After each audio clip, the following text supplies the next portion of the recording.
ਕਿਸ ਤਰੀਕੇ ਨਾਲ ਕੁਝ ਲੋਕ ਆਪਣੀ ਅਯੋਗਤਾ ਨੂੰ, ਆਪਣੀ ਇਨਕੰਪੀਟੈਂਸ ਨੂੰ ਇੱਕ ਬਹਾਨਾ ਬਣਾ ਕੇ ਜਾਂ ਇੱਕ ਹਥਿਆਰ ਬਣਾ ਕੇ ਵਰਤਦੇ ਨੇ ਅਤੇ ਦੂਸਰਿਆਂ ਤੋਂ ਕੰਮ ਕਰਵਾਉਂਦੇ ਰਹਿੰਦੇ ਨੇ।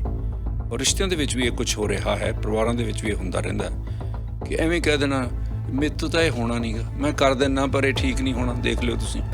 ਸੋ ਇਸ ਕਰਕੇ ਦੂਸਰੇ ਬੰਦਿਆਂ ਨੂੰ ਐਕਸਪਲੋਇਟ ਕਰਦੇ ਰਹਿੰਦੇ ਹੋ ਤੁਸੀਂ, ਆਪਣੇ ਪਾਰਟਨਰਸ ਨੂੰ ਵੀ ਐਕਸਪਲੋਇਟ ਕਰਦੇ ਰਹਿੰਦੇ ਹੋ ਕਿ ਕਹਿ ਕੇ ਜੀ ਮੇਰੇ ਤੋਂ ਤਾਂ ਇਹ ਹੋਣਾ ਨਹੀਂ, ਮੈਂ ਤਾਂ ਕਦੇ ਬਣਾਇਆ ਨਹੀਂ, ਇਹ ਮੇਰੇ ਤੋਂ ਬਣਨਾ ਨਹੀਂ ਗਾ, ਜੇ ਮੈਂ ਭਾਂਡੇ ਮਾਂਜ ਵੀ ਦਿੱਤੇ ਫਿਰ ਤੈਨੂੰ ਦੁਬਾਰਾ ਮਾਂਜਣੇ ਪੈਣੇ। ਕੁੜੀ ਨੂੰ ਸਿਖਾਇਆ ਜਾਂਦਾ ਵੀ ਕਿਚਨ ਦੇ ਵਿੱਚ ਤੂੰ ਆਹ ਚੀਜ਼ ਕਰਨੀ ਆ, ਆਦਮੀ ਨੂੰ ਹਜੇ ਵੀ ਇਹ ਸਿਖਾਇਆ ਜਾਂਦਾ ਵੀ ਤੂੰ ਬੈਠ ਕੇ ਖਾਣਾ। ਇੱਕ ਟੀਮ ਆ, ਟੀਮ ਦਾ ਮਤਲਬ ਹੈ ਕਿ ਜੇ ਇੱਕ ਪਲੇਅਰ ਆਪਦਾ ਅੱਧਾ ਕੰਮ ਨਹੀਂ ਨਾ ਕਰਦਾ ਤੇ ਉਹਦਾ ਪ੍ਰੈਸ਼ਰ ਕਿਹਦੇ ਤੇ ਪੈਂਦਾ?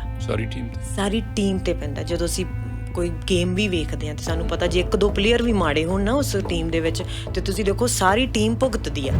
ਇੱਕ ਮਿਸਟਰ ਥਿੰਡ, ਇੱਕ ਨੀਡ ਤੇ ਇੱਕ ਵਾਂਟ 'ਚ ਫਰਕ ਹੈ। ਤੁਹਾਨੂੰ ਕੋਈ ਆ ਕੇ ਕਵੇ ਨਾ ਕਿ ਆਈ ਨੀਡ ਯੂ ਤੇ ਫਿਰ ਤੁਹਾਨੂੰ ਦੂਸਰਾ ਇਨਸਾਨ ਕਵੇ ਕਿ ਆਈ ਡੋਂਟ ਨੀਡ ਯੂ ਪਰ ਮੈਂ ਤੈਨੂੰ ਚਾਹੁੰਦਾ ਵਾਂ, ਆਈ ਵਾਂਟ ਯੂ। ਦੋਨਾਂ ਪਿਆਰਾਂ 'ਚ ਫਰਕ ਆ। ਤੁਸੀਂ ਸ਼ਾਮਿਲ ਹੋ ਦ ਹਰਜਿੰਦਰ ਥਿੰਦ ਸ਼ੋਅ ਵਿੱਚ।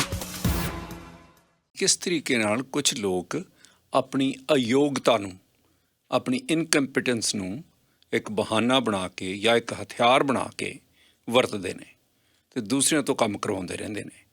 ਔਰ ਰਿਸ਼ਤਿਆਂ ਦੇ ਵਿੱਚ ਵੀ ਇਹ ਕੁਛ ਹੋ ਰਿਹਾ ਹੈ, ਪਰਿਵਾਰਾਂ ਦੇ ਵਿੱਚ ਵੀ ਇਹ ਹੁੰਦਾ ਰਹਿੰਦਾ ਕਿ ਐਵੇਂ ਕਹਿ ਦੇਣਾ ਮੇਰੇ ਤੋਂ ਤਾਂ ਇਹ ਹੋਣਾ ਨਹੀਂ ਗਾ, ਮੈਂ ਕਰ ਦਿੰਦਾ ਪਰ ਇਹ ਠੀਕ ਨਹੀਂ ਹੋਣਾ, ਦੇਖ ਲਿਓ ਤੁਸੀਂ। ਮੈਂ ਸਬਜ਼ੀ ਬਣਾ ਦਿੰਦਾ, ਫਿਰ ਤੂੰ ਪਸੰਦ ਨਹੀਂ ਕਰਨੀ ਤਾਂ ਸਾਰੇ ਟੱਬਰ ਨੂੰ, ਪਰ ਮੇਰੇ ਤੋਂ ਬਣਨੀ ਨਹੀਂ, ਮੈਂ ਦੇਖ ਲੈਂਦਾ ਪਰ ਅੱਗੇ ਬਣੀ ਨਹੀਂ, ਕਈ ਵਾਰੀ ਫਿਰ ਸਿੱਟਣੀ ਪੈਣੀ ਆ, ਬਲਕਿ ਰਹਿਣ ਤੋਂ ਮੈਂ ਹੀ ਬਣਾ ਲੈਂਦੀ ਹਾਂ।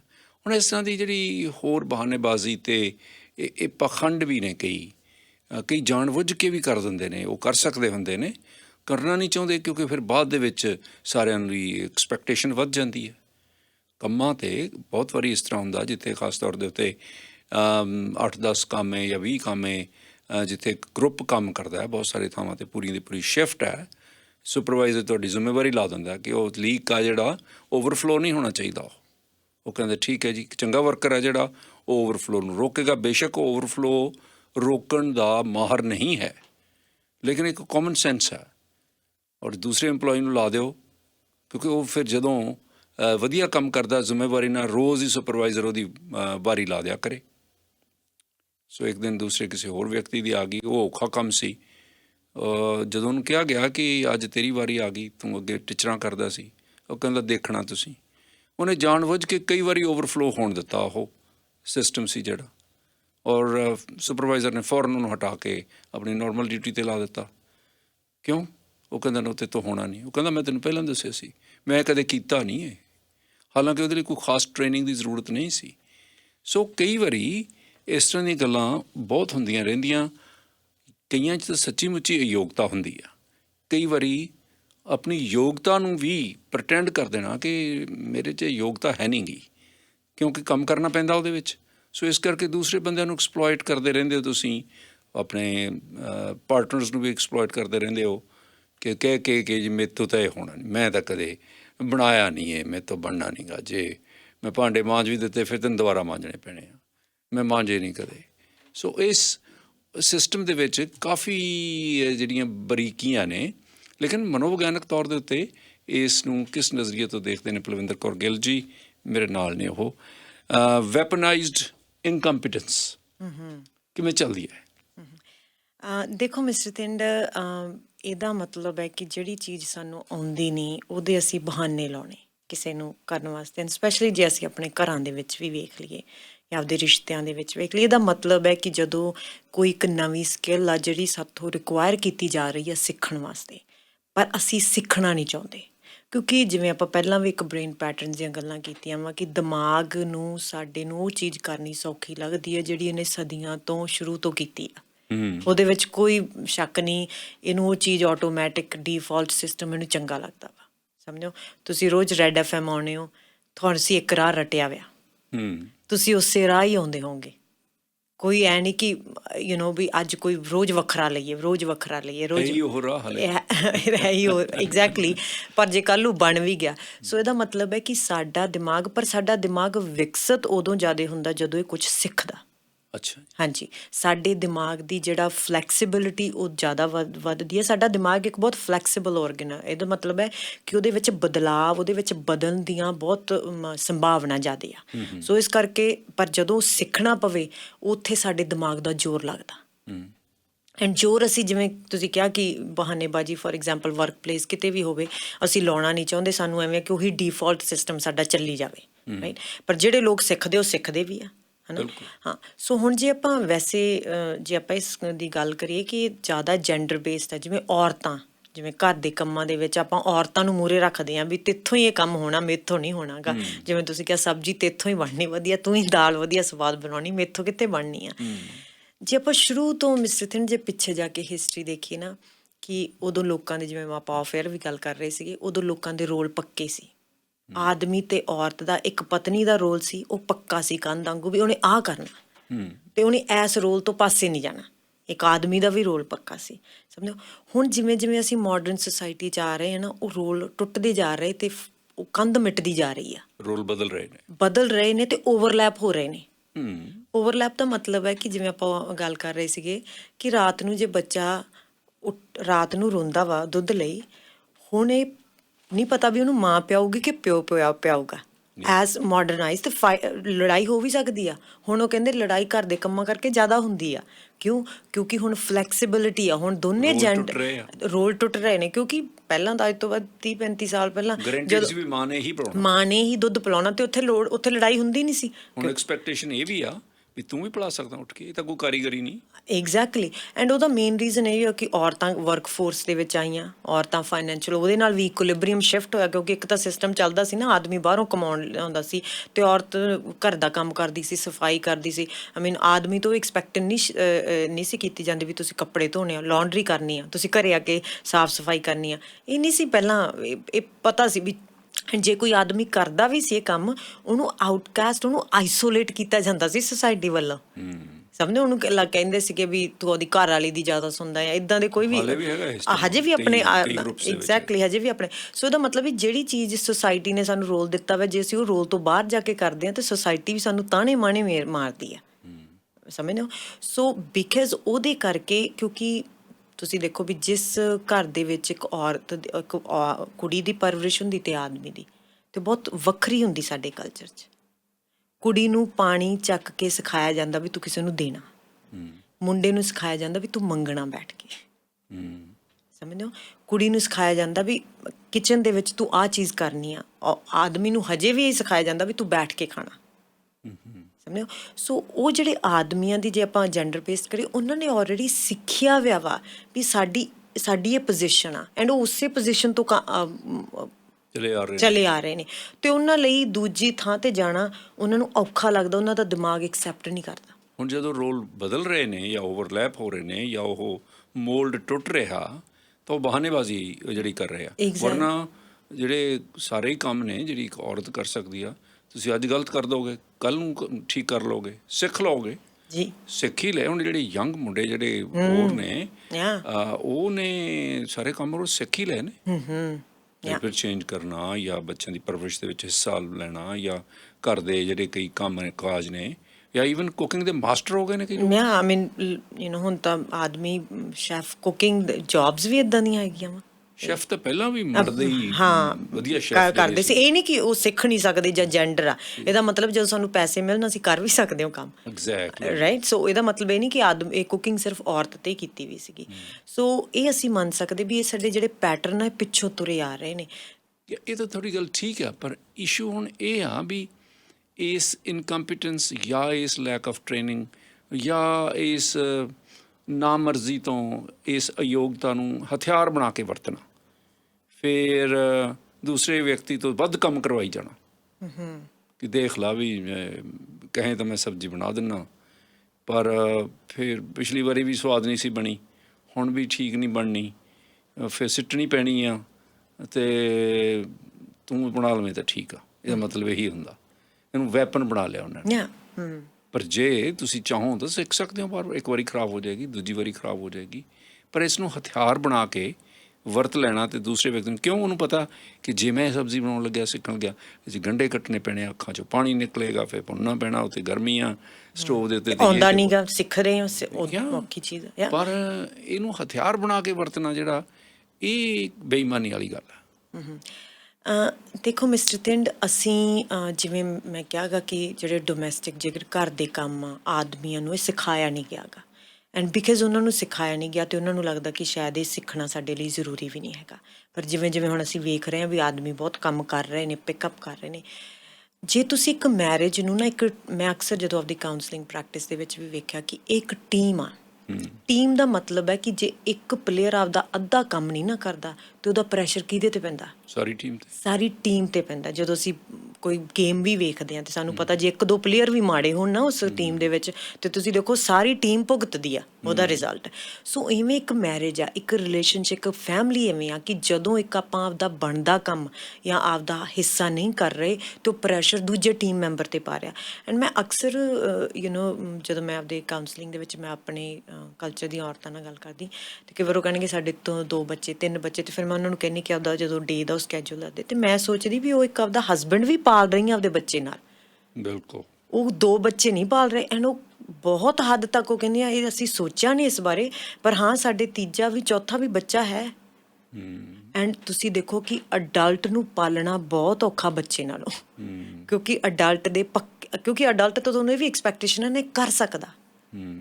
ਉਹਦੇ ਸਾਰੇ ਚੋਰਸ ਬੱਚੇ ਵਾਂਗ ਕਰਕੇ ਦੇਣੇ ਨੇ। ਐਗਜ਼ੈਕਟਲੀ ਚਾਹੇ ਉਹਦੀ ਲਾਂਡਰੀ ਹੋਵੇ ਚਾਹੇ ਉਹਨੂੰ ਰੋਟੀ ਪਕਾ ਕੇ ਦੇਣੀ ਹੋਵੇ ਚਾਹੇ ਉਹਨੂੰ ਕੋਈ ਵੀ ਉਹਦੇ ਪਰ ਬੱਚਿਆਂ ਵਾਂਗੂ। ਪਰ ਤੁਸੀਂ ਦੇਖੋ ਤੇ ਫਿਰ ਇੱਕ ਔਰਤ ਨੂੰ ਸਿਖਾਇਆ ਕੀ ਜਾਂਦਾ ਸਾਡੇ ਕਲਚਰ ਨੇ ਵੀ ਤੂੰ ਇੱਕ ਕੇਅਰ ਟੇਕਰ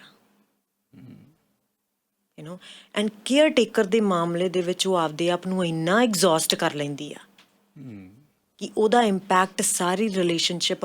ਫਿਰ ਤੁਸੀਂ ਦੇਖੋ ਵੀ ਜਦੋਂ ਕੋਈ ਇੱਕ ਕੇਅਰ ਟੇਕਰ ਬਣ ਜੇ ਤੇ ਤੁਹਾਡਾ ਰਿਲੇਸ਼ਨਸ਼ਿਪ ਪਾਰਟਨਰਸ਼ਿਪ ਵਾਲਾ ਨਹੀਂ ਰਹਿੰਦਾ।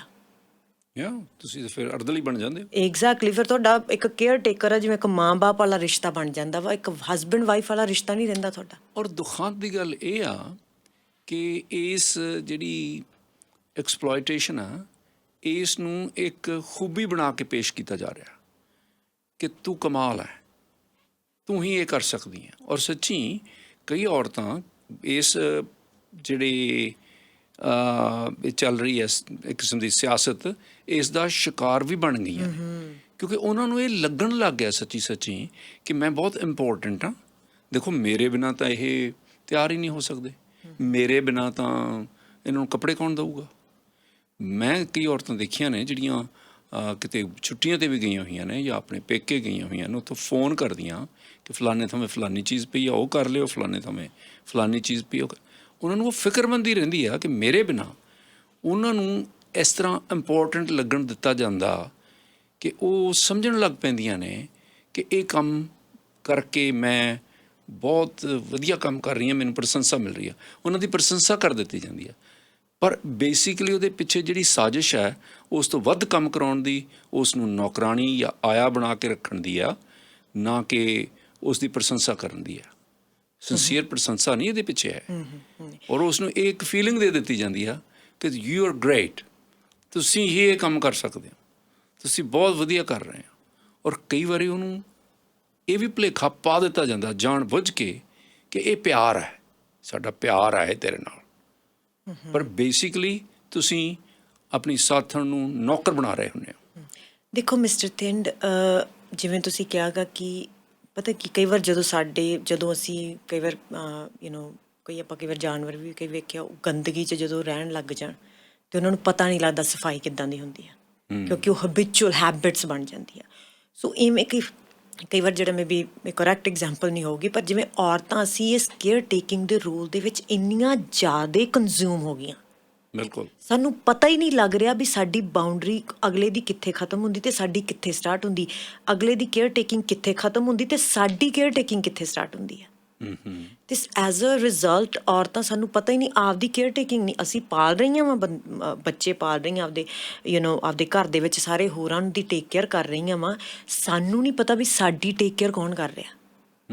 ਐਂਡ ਤੁਸੀਂ ਦੇਖੋ ਵੀ ਜਿਹੜਾ ਇਨਸਾਨ ਆਪ ਪਿਆਸਾ ਉਹ ਕਿਸੇ ਨੂੰ ਪਾਣੀ ਕਿੰਨਾ ਕੁ ਚਿਰ ਪਿਆ ਦੂਗਾ, ਬਹੁਤਾ ਚਿਰ ਨਹੀਂ ਪਿਆ ਸਕੂਗਾ। ਇਸੇ ਕਰਕੇ ਤੁਸੀਂ ਦੇਖਣਾ ਹੋਣਾ ਅੱਗੇ ਸੰਯੁਕਤ ਪਰਿਵਾਰ ਦੇ ਵਿੱਚ ਕਈ ਔਰਤਾਂ ਹਫ ਜਾਂਦੀਆਂ ਸਨ, ਬਿਮਾਰ ਹੋ ਜਾਂਦੀਆਂ, ਮਾਨਸਿਕ ਹਾਲਤ ਖਰਾਬ ਹੋ ਜਾਂਦੀ। ਪਰ ਉਸ ਦਸ਼ਾ ਦੇ ਵਿੱਚ ਵੀ ਉਹਨਾਂ ਦੀ ਜਿਹੜੀ ਅਨਕੌਂਸ਼ੀਅਸ ਟ੍ਰੇਨਿੰਗ ਸੀ ਅਨਕੌਂਸ਼ੀਅਸ ਮਾਈਂਡ ਦੇ ਵਿੱਚ ਕਿ ਮੈਂ ਕਰਨਾ, ਮੈਂ ਯੂਸਫੁਲ ਰਹਿਣਾ, ਵਰਨਾ ਮੇਰੀ ਇੰਪੋਰਟੈਂਸ ਘੱਟ ਜਾਏਗੀ, ਵਰਨਾ ਮੈਨੂੰ ਉਹਨੂੰ ਇੱਕ ਕਿਸਮ ਦੀ ਥ੍ਰੈਟ ਮਹਿਸੂਸ ਹੋਣ ਲੱਗ ਜਾਂਦੀ। ਪਰ ਉਹਨੇ ਕਦੇ ਵੀ ਆਪਣਾ ਹੱਕ ਨਹੀਂ ਸਮਝਿਆ ਕਿ ਨੋ ਮੈਨੂੰ I should be looked after to. Because ਜਿਵੇਂ ਤੁਸੀਂ ਕਿਹਾਗਾ ਕਿ ਦੇਖੋ ਅਪਰੂਵਲ ਸਾਨੂੰ ਇਹ ਚੀਜ਼ ਤੋਂ ਮਿਲਦੀ, ਸਾਡੀ ਪ੍ਰਸ਼ੰਸਾ ਹੁੰਦੀ ਆ। ਜੋ ਕੁੜੀ ਸਭ ਤੋਂ ਜ਼ਿਆਦਾ ਕੰਮ ਕਰਦੀ ਨਾ ਰਿਸ਼ਤੇਦਾਰਾਂ 'ਚ ਬੈਠ ਕੇ, ਉਹਦੀ ਪ੍ਰਸ਼ੰਸਾ ਹੁੰਦੀ ਆ। ਜਿਹੜੀ ਜਮਾਂ ਘੱਟ ਸੌਂਦੀ ਆ ਉਹਦੀ ਪ੍ਰਸ਼ੰਸਾ ਹੁੰਦੀ ਆ। ਅਤੇ ਅਸੀਂ ਇਹ ਨਹੀਂ ਵੇਖਦੇ ਫਿਰ ਇਸ ਚੀਜ਼ ਦਾ ਇੰਪੈਕਟ ਕਿਹਦੇ 'ਤੇ ਪੈਂਦਾ? ਥੱਕੇ ਹੋਏ ਬੱਚੇ ਪਾਲਦੇ ਹਾਂ ਅਸੀਂ, ਜਿਹੜੇ ਬੱਚਿਆਂ ਨੂੰ ਫਿਰ ਮਾਨਸਿਕ ਅਤੇ ਸਰੀਰਕ ਪ੍ਰੋਬਲਮ ਆਉਂਦੀਆਂ। ਫਿਰ ਅਸੀਂ ਉਹ ਜਿਹੇ ਪਾਰਟਨਰ ਦੇ ਰਹਿੰਦੇ ਹਾਂ ਕਿ ਜਿਹੜਾ ਪਾਰਟਨਰ ਸਾਡੇ ਨਾਲ ਦਿਲ ਦੇ ਲੈਵਲ 'ਤੇ ਕਨੈਕਟ ਨਹੀਂ, ਬਿਕਾਜ਼ ਅਸੀਂ ਆਪ ਹੀ ਬਹੁਤ ਥੱਕੇ ਹੋਏ ਹਾਂ। ਅਸੀਂ ਆਪ ਇਨਸਾਨ ਅਸੀਂ ਆਪ ਹੀ ਬਹੁਤ ਥੱਕੇ ਹੋਏ ਹਾਂ। ਇੱਕ ਮਿਸਟਰ ਥਿੰਡ, ਇੱਕ ਨੀਡ ਅਤੇ ਇੱਕ ਵਾਂਟ 'ਚ ਫ਼ਰਕ ਹੈ। ਤੁਹਾਨੂੰ ਕੋਈ ਆ ਕੇ ਕਵੇ ਨਾ ਕਿ ਆਈ ਨੀਡ ਯੂ, ਅਤੇ ਫਿਰ ਤੁਹਾਨੂੰ ਦੂਸਰਾ ਇਨਸਾਨ ਕਵੇ ਕਿ ਆਈ ਡੋਂਟ ਨੀਡ ਯੂ, ਪਰ ਮੈਂ ਤੈਨੂੰ ਚਾਹੁੰਦਾ ਵਾਂ, ਆਈ ਵਾਂਟ ਯੂ। ਦੋਨਾਂ ਪਿਆਰਾਂ 'ਚ ਫ਼ਰਕ ਆ। ਇੱਕ ਥਾਂ 'ਤੇ ਜਦੋਂ ਤੁਹਾਨੂੰ ਕੋਈ ਕਹੂਗਾ ਕਿ ਆਈ ਨੀਡ ਯੂ, ਤਾਂ ਭਾਰ ਲੱਗਦਾ ਤੁਹਾਨੂੰ, ਕਿਉਂਕਿ ਜਿਹੜਾ ਤੁਹਾਨੂੰ ਕਹਿ ਰਿਹਾ ਮੈਨੂੰ ਤੂੰ ਚਾਹੀਦੀ ਆ, ਮੇਰੀ ਤੈਨੂੰ ਨੀਡ ਹੈ, ਤਾਂ ਮਤਲਬ ਉਹ ਕੇਅਰ ਟੇਕਿੰਗ ਰੋਲ ਆ। ਜਦੋਂ ਤੁਸੀਂ ਚਾਹੁੰਦੇ ਹੋ, ਜਦੋਂ ਤੁਸੀਂ ਕਹਿੰਦੇ ਆਈ ਵਾਂਟ ਯੂ, ਉਹ ਕੇਅਰ ਟੇਕਿੰਗ ਰੋਲ ਨਹੀਂ ਹੈਗਾ। ਇਹਦਾ ਮਤਲਬ ਹੈ ਕਿ ਅਸੀਂ ਬਰਾਬਰ ਹਾਂ। ਸਮਝਦੇ ਹੋ? ਐਂਡ ਪਿਆਰ ਬਰਾਬਰੀਅਤ 'ਤੇ ਹੁੰਦਾ। ਬਿਲਕੁਲ ਰਾਈਟ। ਐਂਡ ਜੇ ਅਸੀਂ ਜੇ ਅਸੀਂ ਇੱਕ ਬੱਚੇ ਦਾ ਰੋਲ ਅਪਣਾ ਲਿਆ, ਜੇ ਇੱਕ ਹਸਬੈਂਡ ਨੇ ਅਤੇ ਜਿਹੜੀ ਉਹਦੀ ਵਾਈਫ ਉਹ ਮਾਂ ਬਣ ਗਈ ਆ, ਤਾਂ ਇੱਕ ਪਾਰਟਨਰਸ਼ਿਪ ਨਹੀਂ ਰਹੇਗੀ।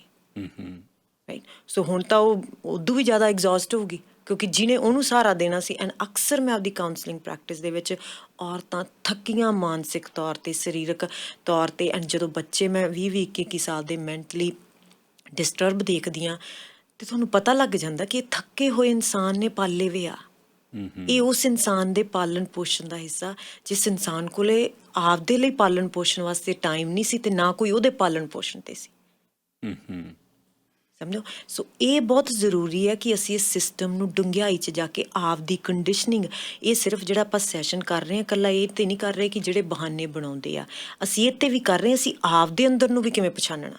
ਅਸੀਂ ਹਰ ਥਾਂ 'ਤੇ, ਜਿਵੇਂ ਕਈ ਵਾਰੀ ਦੇਖਿਓ ਕਿਤੇ ਵੀ ਜਾਈਏ ਤਾਂ ਅਸੀਂ ਕੇਅਰ ਟੇਕਰ ਦਾ ਰੋਲ ਲੈ ਲੈਂਦੇ ਹਾਂ। ਅਸੀਂ ਨਸ਼ਾ ਹੀ ਉਹ ਆਦਤ ਉਹਦਾ ਇੰਨਾ ਵਾ। ਹੁਣ ਮੈਂ ਇਹ ਵੀ ਦੇਖ ਰਿਹਾ ਕਿ ਜਿਹੜੀ ਗਰੁੱਪ 'ਚ ਕੰਮ ਕਰਨੀ ਹੈ, ਰਿਸ਼ਤਿਆਂ ਤੋਂ ਬਿਨਾਂ, ਪਰ ਰਿਸ਼ਤੇ ਤੋਂ ਬਾਹਰ ਨਿਕਲ ਕੇ, ਜਦੋਂ ਮੈਂ ਇਸ ਨੂੰ ਚਾਹੁੰਦਾ ਕਿ ਤੁਸੀਂ ਸਾਨੂੰ ਵਿੰਡੋ ਖੋਲ੍ਹ ਕੇ ਉਹ ਵੀ ਦਿਖਾਓ ਕਿ ਗਰੁੱਪ ਦੇ ਵਿੱਚ ਤੁਸੀਂ ਕੰਮ ਕਰਦੇ ਹੋ। ਗਰੁੱਪ ਦੇ ਵਿੱਚ ਕਈ ਚੰਗੇ ਜ਼ਿੰਮੇਵਾਰ ਵਰਕਰ ਨੇ, ਕਈ ਘੱਟ ਕੰਮ ਕਰਦੇ ਨੇ, ਕਈ ਨਿਖੱਟੂ ਨੇ, ਉੱਥੇ ਆਏ ਹੋਏ ਨੇ, ਫਸੇ ਹੋਏ ਨੇ, ਤਨਖਾਹ ਉਹਨਾਂ ਨੂੰ ਮਿਲੀ ਜਾਂਦੀ ਆ, ਪਰ ਉਹ ਕੰਮ ਕਰਕੇ ਰਾਜ਼ੀ ਨਹੀਂ। ਹੁਣ ਜਿਹੜਾ ਜ਼ਿੰਮੇਵਾਰੀ ਨਾਲ ਕੰਮ ਕਰਦਾ, ਨਿਪੁੰਨਤਾ ਨਾਲ ਕੰਮ ਕਰਦਾ ਬੰਦਾ, ਉਹਦੇ 'ਤੇ ਭਾਰ ਬਹੁਤ ਲੱਦ ਦੇਣਾ ਇੰਪਲੋਇਰ ਨੇ ਵੀ। ਕਿਉਂ? ਜਦੋਂ ਵੀ ਉਹਨੇ ਕਹਿਣਾ ਉਹਨੇ ਕੰਮ ਕਰ ਦੇਣਾ। ਔਰ ਜਿਹੜਾ ਨਿਖੱਟੂ ਬੰਦਾ, ਇਨਕੰਪੀਟੈਂਟ, ਤਾਂ ਕੁਦਰਤੀ ਤੌਰ 'ਤੇ ਇਨਕੰਪੀਟੈਂਟ ਆ, ਉਹਨੂੰ ਲੋੜ ਜੋਗਾ ਕੰਮ ਹੀ ਕਰਦਾ। ਚਲੋ, ਕੁਛ ਲੋਕ ਇਹੋ ਜਿਹੇ ਨੇ ਜਿਹੜੇ ਕੰਮ ਕਰ ਸਕਦੇ ਨੇ, ਉਹਨਾਂ 'ਚ ਐਬਿਲਿਟੀ ਹੈਗੀ ਆ, ਪਰ ਉਹ ਭਾਰ ਨਹੀਂ ਚੱਕਣਾ ਚਾਹੁੰਦੇ। ਉਹ ਬਸ ਆਪਣਾ ਭਾਰ ਵੀ ਜਾਂ ਤਾਂ ਦੂਜਿਆਂ ਤੋਂ ਚੁਕਾਉਂਦੇ ਨੇ, ਜਾਂ ਇੰਪਲੋਇਰ ਨੇ ਕੋਈ ਗੱਲ ਕਹੀ ਉਹਨੂੰ ਹੋਰ ਸਕੀਮ ਦੱਸਣ ਲੱਗ ਜਾਣਾ। ਇਹ ਨਹੀਂ ਹੋਣਾ, ਇਹ ਮੇਰੇ ਤੋਂ ਤਾਂ ਨਹੀਂ, ਮੈਂ ਕੋਸ਼ਿਸ਼ ਕਰ ਲੈਣਾ, ਪਰ ਇਹ ਇਉਂ ਹੋਣਾ ਚਾਹੀਦਾ। ਅੱਬਲ ਤਾਂ ਇਹਦੀ ਲੋੜ ਹੀ ਨਹੀਂ ਹੈ, ਇਹ ਤੁਸੀਂ ਕਿਉਂ ਕਰਾਉਂਦੇ ਹੋ? ਇਹਦੀ ਨਹੀਂ ਲੋੜ ਹੈ। ਉਹਨੂੰ ਕੋਈ ਐਸੀ ਸਕੀਮ ਹੋਰ ਦੱਸ ਦੇਣੀ ਆ, ਸਿੰਸੀਅਰਲੀ ਅਗਲੇ ਨੂੰ ਕਨਵਿੰਸ ਕਰਵਾ ਦੇਣਾ। ਉਸਤਾਦ ਹੁੰਦੇ ਨੇ ਕਈ, ਉਹਨੂੰ ਕਿਸੇ ਹੋਰ ਝਮੇਲੇ 'ਚ ਪਾ ਦੇਣਾ। ਗਰੁੱਪ ਦੇ ਵਿੱਚ ਜਦੋਂ ਤੁਸੀਂ ਕੰਮ ਕਰਦੇ ਹੋ ਨਾ ਜੀ, ਗਰੁੱਪ ਦੇ ਵਿੱਚ ਕਈ ਲੋਕ ਜਾਣ ਬੁੱਝ ਕੇ ਕੰਮ ਖਰਾਬ ਕਰ ਦਿੰਦੇ ਨੇ, ਜਾਂ ਚੱਜ ਦਾ ਨਹੀਂ ਕਰਨਾ, ਕੱਢ ਉਹਨੂੰ ਸਕਦੇ ਨਹੀਂ ਹੁੰਦੇ। ਉਹ ਇਸ ਕਰਕੇ ਵੈਪਨ ਬਣਾ ਲੈਂਦੇ ਨੇ ਇਸ ਨੂੰ, ਕਿ ਜੇ ਇਹਨੂੰ ਕਿਹਾ ਯਾਰ ਇਹ ਤਾਂ ਹੋਣਾ ਨਹੀਂ ਗਾ, ਅੱਗੇ ਨਹੀਂ ਹੁੰਦਾ, ਇਹ ਤੋਂ ਰਹਿ ਨਹੀਂ ਦਿਓ, ਇਹਨੂੰ ਰੈਗੂਲਰ ਕੰਮ ਜਿਹੜਾ ਮਾੜਾ ਮੋਟਾ ਕਰਦਾ ਉਹੀ ਕਰਵਾਈ ਜਾਓ। ਜ਼ਿੰਮੇਵਾਰੀ ਦਾ ਕੰਮ ਉਹਨੂੰ ਦਿਓ ਜਿਹੜਾ ਜ਼ਿੰਮੇਵਾਰੀ ਨਿਭਾਉਂਦਾ। ਐਕਚੁਅਲੀ ਹੁੰਦਾ ਕੀ ਆ, ਜਿਹੜਾ ਜ਼ਿੰਮੇਵਾਰ ਕੰਪੀਟੈਂਟ ਬੰਦਾ, ਉਹ ਇੰਨਾ ਭਾਰ ਥੱਲੇ ਆ ਜਾਂਦਾ, ਅਖੀਰ ਨੂੰ ਉਹਦਾ ਲੱਕ ਟੁੱਟ ਜਾਂਦਾ। ਉਹਨੂੰ ਤੁਸੀਂ ਖੱਚਰ ਬਣਾ ਲੈਂਦੇ ਹੋ, ਮਿਊਲ ਬਣਾ ਲੈਂਦੇ ਹੋ, ਉਹ ਤੋਂ ਕੰਮ ਕਰਾਈ ਜਾਂਦਾ, ਉਹ ਕੰਮ ਕਰੀ ਜਾਂਦਾ। ਤੁਹਾਨੂੰ ਪਹਿਚਾਣਨ ਦੀ ਵੀ ਜ਼ਰੂਰਤ ਆ ਕਿ ਮੈਨੂੰ ਮਿਊਲ ਤਾਂ ਨਹੀਂ ਬਣਾਇਆ ਜਾ ਰਿਹਾ, ਮੇਰੀ ਕੰਪੀਟੈਂਸੀ ਜਿਹੜੀ ਆ ਉਸ ਦਾ ਅਬਿਊਜ਼ ਤਾਂ ਨਹੀਂ ਹੋ ਰਿਹਾ। ਜਿਹੜੇ ਇਨਕੰਪੀਟੈਂਟ ਲੋਕ ਨੇ ਉਹ ਤਾਂ ਹਥਿਆਰ ਬਣਾ ਲੈਂਦੇ ਨੇ ਇਨਕੰਪੀਟੈਂਸੀ ਨੂੰ, ਪਰ ਕੰਪੀਟੈਂਸੀ ਕਿਤੇ ਤੁਹਾਡਾ ਲੱਕ ਤਾਂ ਨਹੀਂ ਤੋੜ ਰਹੀ। ਇੱਕ ਕੋਡ ਵੀ ਆ, ਉਹ ਕਹਿੰਦੇ ਵੀ ਜੇ ਕੋਈ ਕੰਮ ਛੇਤੀ ਕਰਾਉਣਾ ਹੋਵੇ ਤਾਂ ਇੱਕ ਲੇਜ਼ੀ ਬੰਦੇ ਨੂੰ ਕੰਮ ਕਹਿ ਦਿਓ ਤੇ ਉਹ ਕੰਮ ਬਹੁਤ ਛੇਤੀ ਹੋ ਜਾਂਦਾ। ਮਤਲਬ ਹੈ ਕਿ ਉਹ ਕੋਈ ਨਾ ਕੋਈ ਬਹਾਨਾ ਕੱਢ ਲੂਗਾ। ਐਗਜ਼ੈਕਟਲੀ ਜਿਵੇਂ ਤੁਸੀਂ ਕਿਹਾ ਮਿਸਟਰ ਤਿੰਨ ਕਿ ਉੱਥੇ ਸਾਡਾ ਦੇਖੋ ਜਿਹੜੇ ਕੇਅਰ ਟੇਕਰ ਹੁੰਦੇ ਨਾ, ਐਂਡ ਸਪੈਸ਼ਲੀ ਉਹ ਕਹਿੰਦੇ ਜਿਵੇਂ ਹਾਊਸ ਵਰਕ ਦੇ ਵਿੱਚ ਵੀ ਜਿਵੇਂ ਆਫਿਸਿਸ ਦੇ ਵਿੱਚ ਵੀ ਜ਼ਿਆਦਾ ਜਿਹੜੀਆਂ ਹਾਊਸ ਕੀਪਿੰਗ ਉਹ ਔਰਤਾਂ ਕੰਮ ਕਰਦੀਆਂ, ਜਿਹੜੇ ਹਾਊਸ ਕੀਪਿੰਗ ਵਾਲੇ ਕੰਮ ਆ। ਜਿਵੇਂ ਕੰਪਨੀਜ਼ ਦੇ ਵਿੱਚ ਵੀ ਉਹ ਔਰਤ 'ਤੇ ਪਾ ਦਿੱਤਾ ਜਾਂਦਾ ਵੀ ਆਹ ਜ਼ਿੰਮੇਵਾਰੀ ਤੇਰੇ 'ਤੇ। ਜਿਵੇਂ ਮੈਂ ਕਿਹਾ ਸਾਡੇ ਕੋਲ ਕੇਅਰ ਟੇਕਰ ਦਾ ਰੋਲ ਸਾਡੇ ਅੰਦਰ ਹੀ ਇੰਨਾ ਕੰਡੀਸ਼ਨਡ ਆ ਵੀ ਸਾਨੂੰ ਪਤਾ ਹੀ ਨਹੀਂ ਅਸੀਂ। ਐਂਡ ਜਿਹੜੇ ਆਮ ਲੋਕ ਕੇਅਰ ਟੇਕਰ ਜ਼ਿਆਦਾ ਹੁੰਦੇ ਆ ਨਾ, ਉਹ ਆਪਦੀ ਟੇਕ ਕੇਅਰ ਕਰਨਾ ਅਕਸਰ ਉਹਨਾਂ ਨੂੰ ਔਖਾ ਲੱਗਦਾ, ਭੁੱਲ ਜਾਂਦੇ ਆ। ਉਹਨਾਂ ਨੂੰ ਸਿੱਖੀ ਨਹੀਂ ਹੁੰਦੀ, ਦੂਜਿਆਂ ਦੀ ਟੇਕਿੰਗ ਕੇਅਰ ਹੀ ਉਹਨਾਂ ਨੇ ਸਿੱਖੀ ਹੁੰਦੀ ਆ। ਐਂਡ ਇਹ ਚੀਜ਼ ਮਿਸਟਰ ਤਿੰਨ ਉਹਨਾਂ ਦਾ ਐ ਨਹੀਂ ਗਾ ਕਿ ਉਹ ਹੁਣ ਤੋਂ ਸਟਾਰਟ ਹੁੰਦੀ ਆ। ਤੁਸੀਂ ਆਮ ਦੇਖੋ ਕਿ ਬੱਚਿਆਂ ਦੇ ਵਿੱਚ ਵੀ ਜੇ ਤੁਹਾਡੇ 3 ਬੱਚੇ ਆ ਨਾ, ਜਿਹੜਾ ਜ਼ਿਆਦਾ ਜ਼ਿੰਮੇਵਾਰ ਆ ਉਹ 'ਤੇ ਤੁਸੀਂ ਜ਼ਿਆਦਾ ਭਾਰ ਪਾਉਣੇ ਆ। ਦੂਜੇ ਦੋਵਾਂ ਨੂੰ ਤੁਸੀਂ ਕਹਿ ਦਿੰਦੇ ਇਹਨਾਂ ਤੋਂ ਨਹੀਂ ਕਰਨਾ, ਇਹਨਾਂ ਨੂੰ ਕੋਈ ਕੰਮ ਕਿਉਂ। ਰਿਸ਼ਤੇਦਾਰ ਨੂੰ ਵੀ ਕਹਿ ਦਿੰਦੇ ਇਹਨਾਂ ਨੂੰ ਕੋਈ ਕੰਮ ਕਿਉਂ, ਇਹਨੂੰ ਨਹੀਂ ਆਉਣਾਗਾ, ਇਹ ਤੋਂ ਕਰਵਾ, ਆਹ ਕਰ ਦੂਗਾ। ਆਪਾਂ ਬੱਚਿਆਂ ਦੇ ਵਿੱਚ ਵੀ ਇਹ ਚੀਜ਼ ਕਰਦੇ ਹਾਂ, ਇਹ ਜ਼ਿੰਮੇਵਾਰ ਆ ਇਹ। ਐਂਡ ਤੁਸੀਂ ਦੇਖੋ ਕਿ ਜੇ ਉਹ ਬੱਚੇ ਨੇ ਸਿੱਖ ਲਿਆ ਵੀ ਸਾਰੇ ਘਰ ਦੇ ਕੰਮ ਮੈਂ ਹੀ ਕਰਨੇ ਆ ਤੇ ਮੇਰੇ 2 ਭੈਣ ਭਰਾ ਨਖੱਟੂਗਾ, ਉਹ ਕੰਪਨੀਆਂ ਵੀ ਇਸੇ 'ਚ ਜਾਊਗਾ ਜਿੱਥੇ ਲੋਕ ਉਹ 'ਤੇ ਬੋਝ ਬਣਨਗੇ। ਬਿਲਕੁਲ, ਬਿਕਾਜ਼ ਉਹਨੇ ਪੈਟਰਨ ਹੀ ਪਿਕ ਕਰ ਲਿਆ। ਅਸੀਂ ਘਰ ਦੇ ਵਿੱਚ ਵੀ ਇਹੀ ਚੀਜ਼ ਕਰਦੇ। ਕਦੇ ਮੈਂ ਆਪਣੀ ਐਗਜ਼ਾਮਪਲ ਦੇ ਦਿੰਦੀ ਕਿ ਮੇਰੀ ਸਿਸਟਰ ਬਹੁਤ ਕੰਮ ਕਰਦੀ ਸੀ ਤੇ ਮੈਂ ਬਹੁਤ ਘੱਟ ਕਰਦੀ ਹੁੰਦੀ ਸੀ, ਤੇ ਅਕਸਰ ਮੇਰੇ ਮਦਰ ਨੇ ਕੰਮ ਉਹਨੂੰ ਕਹਿਣਾ। ਕਦੇ ਮੇਰੇ ਮਦਰ ਮੇਰੇ ਕੰਮ ਉਹ ਕਹਿੰਦੇ ਸੀ ਕਿਤਾਬੀ ਕੀੜਾ ਵਾ, ਇਹਨੂੰ ਨਹੀਂ ਕਹਿਣਾ, ਤੇ ਅਕਸਰ ਮੇਰੀ ਸਿਸਟਰ ਨੂੰ ਕਹਿਣਾ। ਐਂਡ ਸਾਰਿਆਂ ਨੇ ਘਰ ਦੇ ਵਿੱਚ ਮੇਰੀ ਸਿਸਟਰ ਨੂੰ ਹੀ ਕੰਮ ਕਹਿੰਦੇ ਹੁੰਦੇ ਸੀ, ਮੈਨੂੰ ਨਹੀਂ ਸੀ ਕੋਈ ਕਹਿੰਦਾ ਹੁੰਦਾ। ਕਿਉਂ? ਸੋ ਇਹਦਾ ਐਜ਼ ਅ ਰਿਜ਼ਲਟ ਅੱਜ ਵੀ ਮੈਂ ਉਹਨਾਂ ਦੀ ਲਾਈਫ ਦੇ ਵਿੱਚ ਵੇਖਦੀ ਵੀ ਉਹ ਪੈਟਰਨ ਆ, ਵੀ ਉਹ ਜਿੱਥੇ ਵੀ ਜਾਂਦੇ ਉਹ ਕੰਮ ਕੰਮ ਕੰਮ। ਤੇ ਮੈਂ ਜਿੱਥੇ ਵੀ ਜਾਂਦੀ ਹਾਂ ਕਿ ਮੇਰਾ ਉਹ ਪੈਟਰਨ ਹੀ ਬਣਿਆ ਹੋਇਆ, ਰਾਈਟ। ਸੋ ਅਸੀਂ ਘਰ ਦੇ ਵਿੱਚ ਵੀ ਪਹਿਲਾਂ ਜਿਹੜੀ ਪਰਵਰਿਸ਼ ਕਰਦੇ ਹਾਂ ਇੰਬੈਲੈਂਸ ਤਰੀਕੇ ਨਾਲ ਕਰਦੇ ਹਾਂ, ਉੱਥੇ ਵੀ ਸਾਡਾ ਬੈਲੈਂਸ ਹੈ ਨੀਗਾ। ਬਿਲਕੁਲ। ਜਿਹੜੇ ਦੂਸਰੇ ਬੱਚੇ ਨੇ ਜਿਹੜੇ ਕਹਿੰਦੇ ਨੇ ਕਿ ਨਹੀਂ ਇਹਨੇ ਇਹ ਤੋਂ ਕਰਨਾ ਨਹੀਂ, ਇਹ ਖਰਾਬ, ਪਿਛਲੀ ਵਾਰੀ ਇਹਨੂੰ ਕਿਹਾ ਸੀ ਉਦੋਂ ਇਹਨੇ ਖਰਾਬ ਚੀਜ਼ ਤੋੜਤੀ ਸੀ, ਹੁਣ ਦੁਬਾਰਾ ਕਿਉਂ ਕਰੇ, ਹੁਣ ਐਤਕੀ ਤੋੜਨੀ ਨਹੀਂ, ਤੂੰ ਪਿਛਲੀ ਵਾਰੀ ਤੋੜੀ ਸੀ, ਮੈਂ ਤੇਰੇ ਕੋਲੇ ਖੜਦਾ, ਚੱਲ ਕਰਕੇ ਦਿਖਾ, ਕਰ, ਮੈਂ ਤੈਨੂੰ ਸਿਖਾਉਣਾ। ਐਂਡ ਸਾਡੇ ਕੋਲ ਐਂਡ ਮਿਸਟਰ ਤਿੰਨ ਫੋਰ ਐਗਜ਼ਾਮਪਲ ਇਹਦਾ ਕੋਈ ਇੱਕ ਬੱਚਾ ਤੁਹਾਡਾ 3 ਬੱਚੇ ਆ ਜਾਂ 2 ਬੱਚੇ ਆ, ਇੱਕ ਜਿੱਦੀ ਆ, ਤਾਂ ਤੁਸੀਂ ਕਹਿੰਦੇ ਨਹੀਂ ਇਹ ਤੋਂ ਨਹੀਂ ਆਪਾਂ ਗੱਲ ਮਨਵਾ ਸਕਦੇ, ਇਹ ਤਾਂ ਮਨਵਾਉਂਦਾ ਆਪਦੀ ਗੱਲ। ਪਰ ਉਹੀ ਮਾਂ ਬਾਪ ਇੱਕ ਉਹ ਜਿਹਾ ਬੱਚਾ ਪਾਲਦੇ ਹੁੰਦੇ ਕਿ ਜਿਹੜਾ ਜਿੱਦੀ ਨਹੀਂ ਹੁੰਦਾ, ਸਮਝੋ। ਉਹ ਸਾਰਿਆਂ ਨੂੰ ਇਹ ਕਹਿਣ ਲੱਗ ਜਾਂਦੇ ਇਹ ਤਾਂ ਜਿੱਦੀ ਆ, ਇਹਦੀ ਨਹੀਂ ਕੋਈ ਗੱਲ ਮੋੜ ਸਕਦੇ ਅਸੀਂ, ਸਮਝੋ। ਪੈਟਰਨ ਬਣਾ ਲੈਂਦੇ ਆ, ਸਮਝੋ। ਉਹ ਬੈਲੈਂਸ ਵਿਗੜ ਜਾਂਦਾ ਕਿ ਇੱਕ ਨੂੰ ਤਾਂ ਜਮਾਂ ਦਬਾ ਲੈਂਦੇ ਤੇ ਇੱਕ ਨੂੰ ਆਪਾਂ ਜਮਾਂ ਉੱਪਰ ਕਰ ਦਿੰਦੇ ਵੀ ਹਾਂ ਇਹਦੀਆਂ ਤਾਂ ਆਪਾਂ ਨੂੰ ਸਾਰੀਆਂ ਮੰਨਣੀਆਂ ਪੈਣੀਆਂ। ਹਾਂ, ਪਰ ਜਿਹੜਾ ਮੇਰਾ ਛੋਟਾ ਬੱਚਾ ਇਹ ਤੋਂ ਜਿਹੜੀ ਗੱਲ ਮਰਜ਼ੀ ਮਨਵਾ ਲਓ ਤੁਸੀਂ, ਇਹ ਮਗਰ ਲੱਗ ਜੂ ਤੁਹਾਡਾ, ਨਾ ਨਾ ਨਾ, ਪਰ ਵੱਡਾ ਨਹੀਂ ਲੱਗ ਸਕਦਾ ਮਗਰ। ਸੋ ਇੰਬੈਲੈਂਸ ਅਸੀਂ ਘਰਾਂ ਦੇ ਵਿੱਚ ਕ੍ਰੀਏਟ ਕਰਦੇ ਹਾਂ। ਜਦੋਂ ਉਹ ਐਡਲਟ ਬਣਦਾ ਫਿਰ ਉਹਦੀ ਪਰਸਨੈਲਿਟੀ 'ਚ ਉਹੀ ਜਿਹੜੀਆਂ ਗੱਲਾਂ ਉਹੀ ਰਿਫਲੈਕਟ ਚੀਜ਼ ਹੋਣ ਲੱਗ ਜਾਂਦੀਆਂ। ਐਗਜ਼ੈਕਟਲੀ ਉਹੀ ਚੀਜ਼ਾਂ 'ਚ ਅਸੀਂ ਸਫਰ ਕਰਨ ਲੱਗ ਜਾਂਦੇ ਕਿਉਂਕਿ ਸਾਨੂੰ ਡੋਜ਼ ਵੱਧ ਦਿੱਤੀ ਜਾਂਦੀ ਆ। ਫੋਰ ਐਗਜ਼ਾਮਪਲ ਜਿੱਦ ਲਾਈਫ ਦੇ ਵਿੱਚ ਮਾੜੀ ਚੀਜ਼ ਨਹੀਂ, ਪਰ ਜੇ ਉਹ ਇੱਕ ਪ੍ਰੋਪਰ ਬੈਲੈਂਸ ਹੋਵੇ। ਜਿੱਦ ਦਾ ਮਤਲਬ ਆ ਗ੍ਰਿਟ, ਕਿਸੇ ਚੀਜ਼ ਦੇ ਮਗਰ ਪੈ ਜਾਣਾ ਤੇ ਉਹਨੂੰ ਉਹਦੇ ਲਈ ਕੰਮ ਮਿਹਨਤ ਕਰਨੀ ਤੇ ਉਹਨੂੰ ਕਰਕੇ ਰੱਖਣਾ ਪੂਰਾ। ਪਰ ਇਹ ਜੇ 100% ਹੋ ਜਾਏ ਨਾ ਤੁਹਾਡੇ 'ਚ, ਫਿਰ ਤੁਸੀਂ ਰਿਸ਼ਤਿਆਂ 'ਚ ਜਿੱਦੀ ਹੋ ਜਾਓ। ਜੇ ਤੁਸੀਂ ਆਮ ਜ਼ਿੰਦਗੀ 'ਚ ਜਿੱਦੀ ਹੋ ਜਾਓ ਤੇ ਤੁਹਾਨੂੰ ਬਹੁਤ ਖਰਾਬ ਕਰ ਸਕਦੀ ਹੈ ਜਿੱਦ। ਪਰ ਦੂਸਰੇ ਬੱਚੇ ਦੇ ਵਿੱਚ ਉਹਨਾਂ ਨੇ ਜਿਹੜਾ ਸੀਗਾ ਕਿ ਉਹ ਦਬਿਆ ਹੋਇਆ ਮਹਿਸੂਸ ਕਰਦਾ, ਉਹਨੂੰ ਥੋੜ੍ਹਾ ਜਿਹਾ ਉੱਪਰ ਚੱਕਣਾ ਸੀ ਤੇ ਇਹਨੂੰ ਥੋੜ੍ਹਾ ਜਿਹਾ ਥੱਲੇ ਕਰਨਾ ਸੀ। ਇਹ ਬੈਲੈਂਸ ਤਰੀਕਾ ਕਿ ਦੇਖ ਜਿਵੇਂ ਤੇਰਾ ਬ੍ਰਦਰ ਸਾਥੋਂ ਕਈ ਵਾਰ ਗੱਲ ਮਨਾਉਂਦਾ, ਤੂੰ ਵੀ ਸਾਥੋਂ ਮਨਾ। ਇਹ ਕੁਆਲਿਟੀ ਤੇਰੇ 'ਚ ਹੋਣੀ ਚਾਹੀਦੀ, ਕਿਉਂਕਿ ਠੀਕ ਹੈ ਉਹ ਗਾਂ ਬਾਹਰ ਜਾ ਕੇ ਉਹ ਦਬਿਆ ਜਾਊਗਾ ਹਰ ਥਾਂ 'ਤੇ, ਉਹਦੇ ਲਈ ਦਬਿਆ ਰਹਿਣਾ, ਉਹਦੇ ਲਈ ਮਾਨਸਿਕ ਤੌਰ 'ਤੇ ਇਟਸ ਅਬਾਊਟ ਬੈਲੈਂਸ। ਨੂਣ ਮਿਰਚ ਦੋਨੇ ਹੀ ਚਾਹੀਦੀਆਂ ਵਾ। ਜਿੱਦ ਵੀ ਥੋੜ੍ਹੀ ਜਿਹੀ ਚਾਹੀਦੀ ਤੁਹਾਡੀ ਜ਼ਿੰਦਗੀ 'ਚ, ਤੁਹਾਡੇ 'ਚ ਥੋੜ੍ਹਾ ਨੀਵਾਂਪਣ ਵੀ, ਜਾਂ ਤੁਹਾਡੇ 'ਚ ਥੋੜ੍ਹੀ ਅਬਿਲਿਟੀ ਕਾਮ ਰਹਿਣ ਦੀ ਵੀ ਚਾਹੀਦੀ ਆ। ਜਿਹੜੇ ਲੋਕ ਨੈਗਿੰਗ ਤੋਂ ਸਫਰ ਕਰ ਰਹੇ ਨੇ, ਕਈ ਵਾਰ ਨੈਗ ਕਰੀ ਜਾਂਦੇ ਆ, ਪੇਰੈਂਟਸ ਵੀ ਕਈ ਵਾਰੀ ਬੱਚਿਆਂ ਨੂੰ ਨੈਗ ਕਰਦੇ ਨੇ ਜਾਂ ਇੰਪਲੋਇਰ ਨੈਗ ਕਰੀ ਜਾਂਦਾ। ਨੈਗਿੰਗ ਦਾ ਕਈ ਰੀਅਲੀ ਇਨਕੰਪੀਟੈਂਟ ਨੇ ਲੋਕ, ਰੀਅਲੀ ਉਹਨਾਂ ਦੀ ਲਿਮਿਟਿਡ ਕੰਪੀਟੈਂਸ ਆ, ਉਹ ਸੱਚੀ ਮੁੱਚੀ ਨਹੀਂ ਕਰ ਸਕਦੇ ਹੁੰਦੇ, ਔਰ ਕਰ ਸਕਦੇ ਨੇ। ਉਹਨਾਂ ਦਾ ਐਪਟੀਚਿਊਡ ਜਿਹੜਾ ਉਹ ਉੱਥੇ ਤੱਕ ਹੀ ਆ, ਗੁੰਜਾਇਸ਼ ਹੀ ਉਹਨਾਂ ਦੀ ਇਹੋ ਜਿਹੀ ਆ। ਉਹਨਾਂ ਨੂੰ ਸਿਖਾਇਆ ਜਾ ਸਕਦਾ, ਬਹੁਤ ਮਿਹਨਤ ਕਰਨੀ ਪੈਂਦੀ ਆ, ਔਰ ਫਿਰ ਵੀ ਉਹਨਾਂ 'ਚ ਕਾਨਫੀਡੈਂਸ ਨਹੀਂ ਆਉਂਦਾ।